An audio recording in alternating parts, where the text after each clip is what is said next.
Your tattoos are golden grill that makes me feel this way. Got me spinning like a ballerina, feeling gangster every time I see ya. You're the king and baby I'm the queen of disaster, disaster. Got me spinning like a ballerina.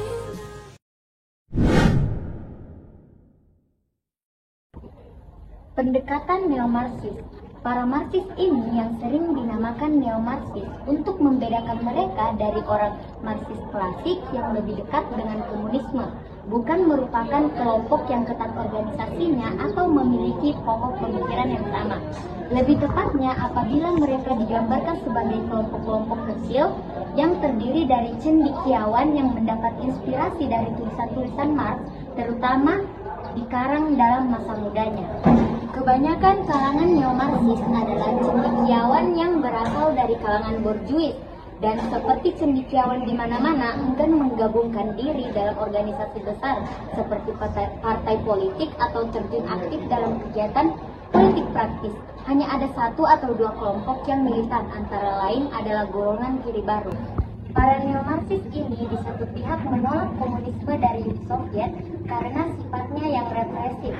Tapi di pihak lain mereka juga tidak setuju dengan banyak aspek dari masyarakat kapitalis di mana mereka berada. Begitu pula mereka kecewa dengan kalangan sosial demokrat. Meskipun kalangan sosial demokrat berhasil melaksanakan konsep negara kesejahteraan di beberapa negara di Eropa Barat dan Utara dan meningkatkan keadilan sosial untuk warganya, tetapi mereka juga dianggap gagal menghapus banyak kesenjangan sosial lainnya. Lagi pula mereka juga dilihat gagal mempertahankan nilai-nilai demokrasi karena pentingnya peran kalangan neo-Marxis ini. Ada baiknya kita menelusuri asal-usul mereka. Pada awal dasawarsa 1960-an, di Eropa Barat telah timbul perhatian baru terhadap tulisan Marx. Mengapa justru pada waktu itu? Sebelumnya, suasana di dunia Barat tidak menguntungkan bagi usaha mengkaji tulisan-tulisan Marx. Selama 30 tahun berkuasa Stalin, tafsiran Lenin mengenai pemikiran Marx oleh Stalin dibukukan dan dinamakan Marxisme, Leninisme atau komunisme. Doktrin ini menjadi dominan karena berhasil mendirikan suatu tatanan sosial dan ekonomi baru di Uni Soviet. Dominasi ini diakui sebagai fakta oleh orang Barat yang menamakan dirinya Marx. Sedangkan para neo-Marx pada umumnya tidak mempermasalahkan apakah tafsiran Lenin dan Stalin merupakan satu-satunya tafsiran yang layak ataukah mungkin ada interpretasi lain. Akan tetapi oleh mayoritas orang Barat, komunisme ditolak, apalagi setelah Stalin melancarkan teror terhadap lawan-lawan di Uni Soviet pada tahun 1930-an. Di Amerika Serikat, tidak lama seusai Perang Dunia Kedua, timbul perasaan anti-komunis dan anti-Soviet yang kuat, dan kemudian terjelma menjadi apa yang dinamakan Perang Dingin. Banyak pemuka masyarakat dan cendekiawan dipecat dari kedudukannya, dikucilkan dari masyarakat, atau dipenjarakan. Tetapi, pada tahun 1960-an, Eropa Barat dan Amerika mulai dilanda berbagai konflik sosial, ekonomi, dan rasial, sehingga membangkitkan keresahan luar. Sebagai reaksi, banyak cendekiawan mencari jalan keluar. Di satu pihak, mereka menolak kapitalisme dengan kesenjangan sosial dan ekonominya, tetapi di pihak lain, mereka juga menolak komunisme dengan rezim dan konformisme. Bangkitnya kembali perhatian pada tulisan-tulisan Marx ini berbarengan dengan beberapa kejadian di berbagai belahan dunia. Yang pertama, perubahan yang mendasar di dunia komunis internasional sesudah Stalin meninggal pada tahun 1953. Yang kedua, munculnya Cina atau Republik Rakyat Cina sebagai penantang terhadap dominasi Uni Soviet dalam dunia komunis. Yang ketiga, terjadinya proses dekolonisasi di belahan-belahan dunia yang selama ini dijajah. Dan yang terakhir, munculnya berbagai gerakan sosial, gerakan perempuan, gerakan lingkungan, gerakan mahasiswa, dan gerakan anti-rasialisme. Di Eropa Barat, pergolakan ini paling jelas manifestasinya di Perancis. Pada tahun 1968, pada bulan Juni dan bulan Mei, para mahasiswa dan pekerja baik buruh maupun pegawai mengadakan pemogokan umum secara besar-besaran, bahkan yang paling besar di sejarah Perancis. Namun pemerintah berhasil mentuntaskan pemogokan ini di bawah pemerintahan Presiden De Gaulle, dan kejadian ini mengisyaratkan kegagalan gerakan baru ini. Akan tetapi, kegagalan ini mendorong sejumlah aktivis untuk merenungkan kembali dasar pemikiran dari aktivitas mereka serta mencari sebab-sebab kegagalannya. Di Amerika, terjadi perkembangan yang lebih rumit dengan memuncaknya Perang Vietnam pada awal tahun 1960-an. Dan bersamaan itu, bangkitnya berbagai gerakan sosial seperti gerakan anti-diskriminasi ras, terutama terhadap golongan kulit hitam, India, dan orang-orang keturunan Meksiko. Gerakan pembebasan wanita dan gerakan mahasiswa. Masalah Perang Vietnam menjadi sumber utama kegelisahan karena pemuda Amerika diwajibkan melakukan dinas militer di Vietnam. Pergolakan terutama dirasakan di berbagai kampus karena mahasiswa banyak mengadakan gebrakan melalui tindakan menduduki kampus dan kadang-kadang dengan kekerasan. Pada dasawarsa 1970-an, sesudah Perang Vietnam berakhir pada tahun 1975, kampus menjadi tenang kembali dan mulailah suatu periode di mana Marxisme menjadi bagian dari kurikulum perguruan tinggi. Ada dua unsur dalam pemikiran Marx yang bagi mereka sangat menarik. Pertama, ramalannya tentang runtuhnya kapitalisme yang tidak terletakkan. Kedua, etika humanis yang meyakini bahwa manusia pada hakikatnya baik dan dalam keadaan tertentu yang menguntungkan akan dapat membebaskan diri dari lembaga-lembaga yang menindas, menghina, dan menyesatkan. Salah satu kelemahan yang melekat pada golongan neo-Marxik adalah bahwa mereka mempelajari Marx dalam keadaan dunia yang sudah banyak berubah. Marx dan Engels meninggal pada tahun 1883 dan 1895. Kedua tokoh ini tidak mengalami bagaimana pemikiran mereka dijabarkan dan diberi tafsiran khusus oleh Lenin. Tafsiran ini yang kemudian dibakukan oleh Stalin dan diberi nama Marxisme-Leninisme atau komunisme. Dalam rangka analisis holistik, mereka berpendapat bahwa keseluruhan gejala sosial merupakan satu kesatuan yang tidak boleh dibagi-bagi menjadi bagian-bagian yang tersendiri. Seperti politik terlepas dari ekonomi terlepas dari kebudayaan, dan sebagainya. Fokus analisis neo-Marxis adalah kekuasaan serta konflik yang terjadi dalam negara. Mereka mengecam analisis struktural fungsional dari para behavioralis karena terlampau mengutamakan harmoni dan keseimbangan sosial dalam suatu sistem politik. Menurut pandangan struktural fungsional, konflik dalam masyarakat dapat diatasi melalui rasio, etiket baik, dan kompromi.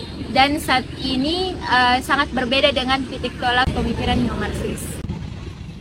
Bagi kalangan neo-Marxis, konflik antar kelas merupakan proses dialektis paling penting dalam mendorong perkembangan masyarakat, dan semua gejala politik harus dilihat dalam rangka konflik antar kelas ini.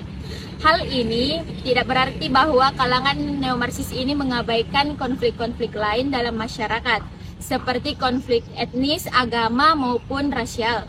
Tetapi konflik-konflik ini menurut keyakinan mereka langsung maupun tidak berasal dari atau berhubungan erat dengan konflik kelas. Berdasarkan analisis dialektika, mereka melihat sejarah seolah-olah terdorong oleh pertentangan antara dua kelas sosial, yang dulu oleh para Marxis klasik dijelaskan sebagai konflik antara mereka yang memiliki alat-alat produksi dengan mereka yang tidak memiliki alat-alat produksi. Karena mereka menyadari bahwa konsep yang lama adalah dua kelas yang bertentangan dengan masa modern yang tidak dapat dipertahankan lagi dan tidak sesuai dengan kenyataan. Kalangan neo-Marxis memberi perumusan yang lebih fleksibel dan luas dengan mengesankan adanya dua himpunan massa yang sedikit banyak kohesif serta memiliki banyak fasilitas dan mereka yang tidak mempunyai fasilitas. Himpunan pertama yang paling dominan dan negara mempertahankan kepentingannya dengan segala kekuatan yang ada. Kelas dominan berasal dari latar belakang sosial dan pendidikan yang sama, serta memiliki kepentingan politik dan ekonomi yang sama. Transformasi total dari tatanan sosial politik diperlukan untuk mengakhiri dominasi mereka. Neo-Marxis memperjuangkan perkembangan revolusioner dan multilinear untuk menghapuskan ketidakadilan dan membentuk tatanan masyarakat yang memenuhi kepentingan seluruh masyarakat. Kelas yang berkuasa dapat mencegah usaha kelas lainnya untuk melawan dominasinya melalui paksaan, koneksi, atau persuasi. Konflik tidak nampak sebagai konflik seolah-olah tidak ada pertentangan. Golongan neo-Marxis menginginkan desentralisasi, kekuatan, dan partisipasi dalam politik oleh semua komunitas. Mazhab Frankfurter School adalah salah satu dari berbagai macam mazhab di Eropa Barat dan Amerika. Herbert Marcuse melahirkan bukunya One Dimensional Man yang sangat terkenal pada saat itu. Mazhab ini didirikan pada tahun 1923 di Jerman, tetapi dalam masa berkuasanya Hitler, kegiatannya berpindah ke New York pada tahun 1936. Mereka mengembangkan suatu teori yang kemudian dikenal sebagai teori kritis, menekankan kesadaran dimensi subjektif dan psikologis, terutama psikoanalisis. Marxisme eksistensialis berkembang di Prancis pada dasawarsa 1960-an dengan tokohnya yang paling terkenal adalah Jean-Paul Sartre. Marxisme strukturalis lahir pertengahan dasawarsa 1960-an juga di Prancis dengan cendekiawan seperti Louis Althusser. Kritik yang dilontarkan oleh sarjana ilmu politik harus utama atau mainstream salah satu bahwa para neo-Marxis lebih cenderung mengecam pemikiran sarjana Bourdieu daripada membentuk atau membangun teori baru sendiri yang mantap. Para sarjana radikal banyak bicara mengenai berbagai arus yang penting untuk mengerti realitas politik, tetapi yang tidak nampak dari luar atau dayungsin. Akan tetapi, dalam praktik mereka sendiri kurang sekali membuat penelitian empiris mengenai dayungsin itu. Kritik lain yang dilontarkan ialah bahwa neo-Marxis kontemporer merupakan ciptaan dari teoritis sosial yang berasal dari kampus, khususnya staf pengajar senior yang direkrut waktu terjadi peluasan universitas pada tahun-tahun 1960-an.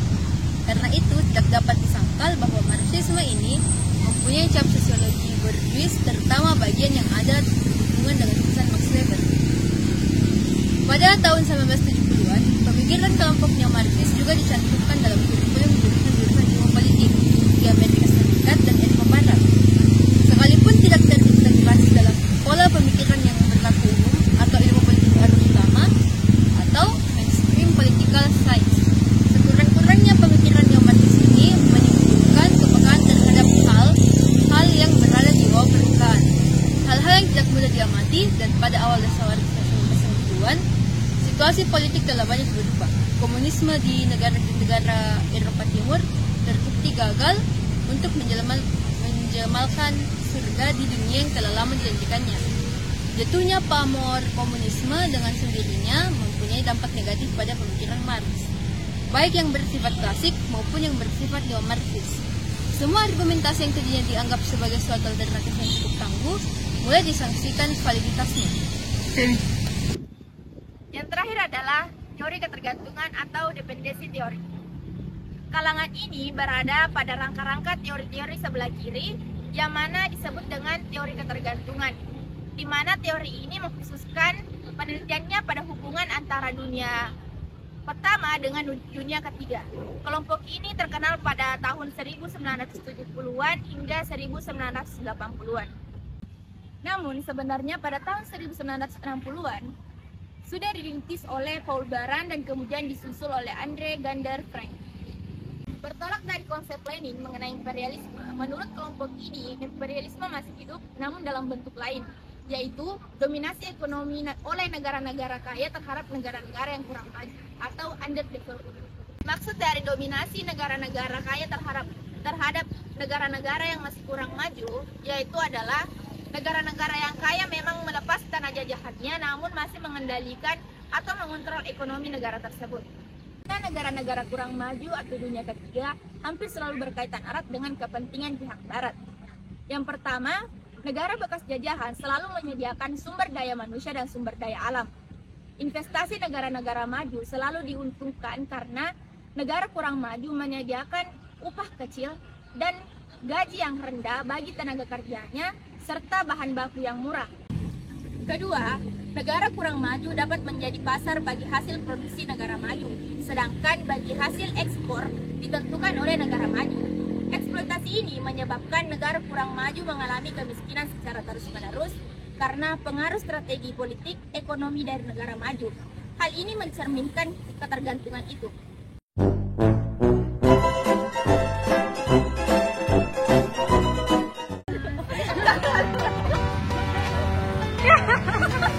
Well, there's a will, there's a way, kinda beautiful. And every night has a state so magical. And if there's love in this life, there's no obstacle that can't be defeated. For every tyrant to tear